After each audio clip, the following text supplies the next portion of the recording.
sa Quezon City Memorial Circle. Para sa detalye, narito pong muli si Arian Malyari. Inangkin ng Kamao UP Ateneo team ang overall championship ng 15th Arnis Basindo Eskrima Invitational Tournament sa Quezon City. Ito'y matapos na kumulekta sila ng 10 ginto, 11 silvers at 5 bronze medals sa one-day event. Tumapos sa runner-up ang Pakliber Bicol Cali na nakalikom ng 8 ginto, 4 na silvers at 4 na bronze medals.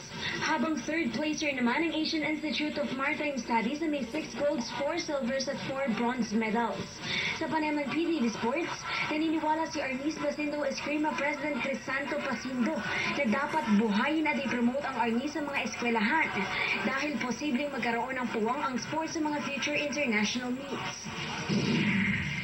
Sana maraming mga kabataan na itangkilik ang sariling nating laro, ang pambansang laro natin ng Arnis. Dapat tangkilikin ito ng buong Pilipinas. Sana ang Arnis ay makapasok sa physical education, sa DepEd, at makapasok din siya sa NCAA, UAAP, at higit sa lahat sa Olympics at saka sa SEA Games. Samantala, naniniwala naman ang ilang mga bisita na malaki ang future ng mga Pinoy sa sport na Arnis.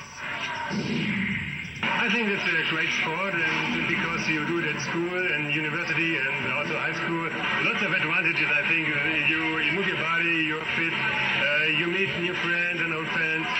It's like a big family for us in Germany, and I think it's the same here in the Philippines.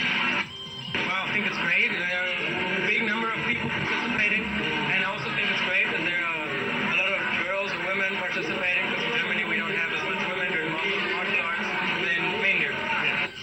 They're fair, and then whoever becomes champion are really the one good, will be a good champion, and maybe develop in the world tournament in the future. May git 70 student athletes ang nagpartisipa sa 15 Arnis Basindo Eskrima Invitational Tournament.